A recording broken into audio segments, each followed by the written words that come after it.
Today we'll be dealing with surds. Surds is actually a very easy topic, or we say a relatively easy topic, provided you understand the principles and the rules guiding it, which will be discussed in this series in form of pillars of surds. What are surds?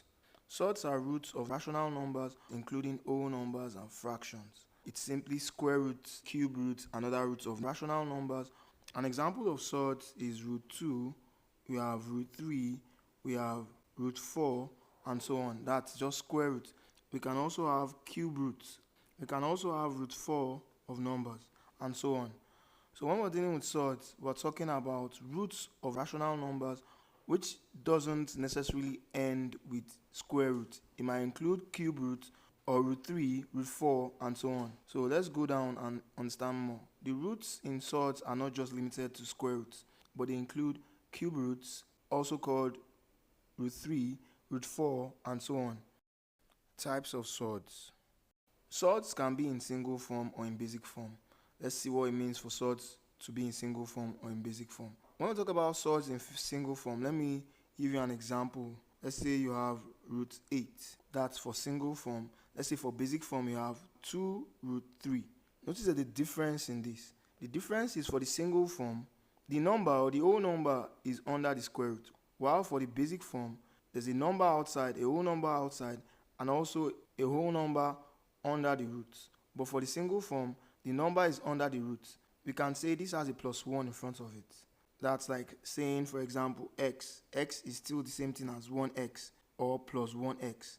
The 1 is positive, same as this. It's a root, but it has a 1 in front of it.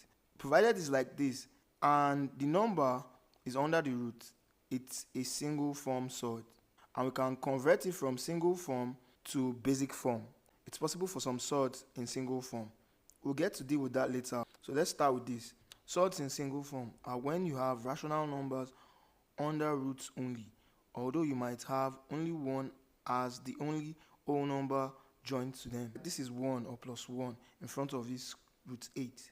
Now when we talk about basic form surds, they are when you have rational numbers other than 1 joined with another rational number under the root. This is a rational number other than 1. This is 2 outside the root, then another inside the root. This is in basic form. So I hope you understand the difference between surds in single form and surds in basic form. In single form, you have the number under the root with only 1 or plus 1 outside. In basic form, you have any other number apart from 1 and 0 outside. For example, you can have 2 root 3. There's a whole number outside, there's another number under the root. You might also have minus 2 root 3. This is also surds in basic form. Like I said earlier, surds is not limited to square roots.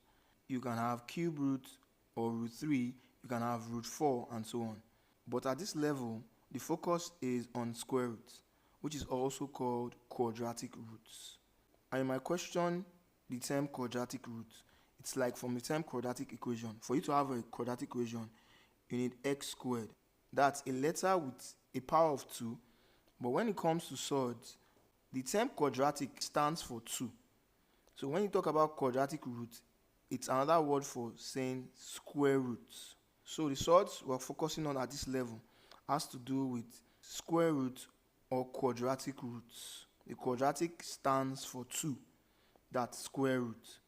Perfect and imperfect squares. Based on square roots, all numbers can be classified into perfect and what we can call imperfect squares. This is saying based on square roots. When we're talking about square root, not cube root, not root 4, we can classify numbers into perfect squares or what we can also call imperfect squares. So what are perfect squares? Perfect squares are numbers whose root results in whole numbers when you find their square roots. For example, square root of 1 with your calculator is 1. Square root of 4 is 2. You're getting a whole number for an answer, not a decimal. Square root of 9 is 3. Square root of 16 is 4. Square root of 25 is 5. The square root of 36 is 6. And the square root of 49 is 7, and so on. These are examples of perfect squares. And when you find their square roots, you get a whole number as your answer. But what about imperfect squares? Imperfect squares are numbers whose square root results in decimals. For example, you have 2, 3, 5, 6, 7, 8, 10. and so on. In practical, you have square root of 2 is approximately 1.41. The square root of 3, which is the next value, is approximately 1.73. Same as square root of 5 gives a decimal, square root of 6 gives a decimal, and others too. So these are imperfect squares. When you introduce square roots to them, or when you find their square roots, you get decimals.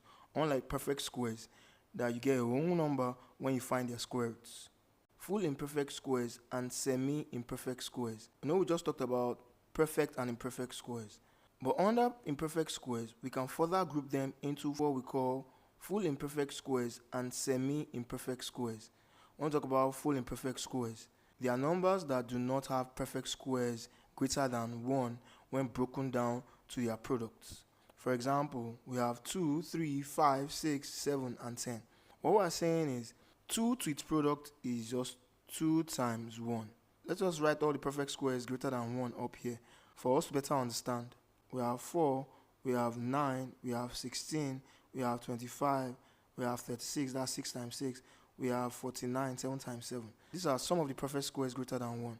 So we break down to 2 is 2 times 1 in this product. You see, there's no perfect square greater than 1 in it. Let's just try 6. We have 6. 6 is either 1 times 6 or 2 times 3. You can see you have 1, you have 6, you have 2, and we have 3. There's no perfect square greater than 1 in it. The next we can try is 10 of these numbers.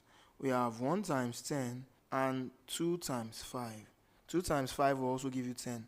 But neither 2 nor 5 is also a perfect square. You see, there's no perfect square greater than 1 in it. But when we talk about semi-imperfect squares, when we break them down to their product, they are numbers that have at least a perfect square greater than 1 when broken down to their products. For example, we have 8, 12, 18, 27, 72, etc. Let's start with 8. We have 8 as 1 times 8 or 2 times 4. 2 times 4 will also give us 8. Now look at this. 4 is a perfect square greater than 1.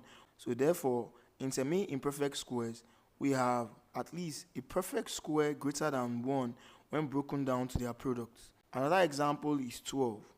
1 times 12 will give you 12. 2 times 6 will give you 12.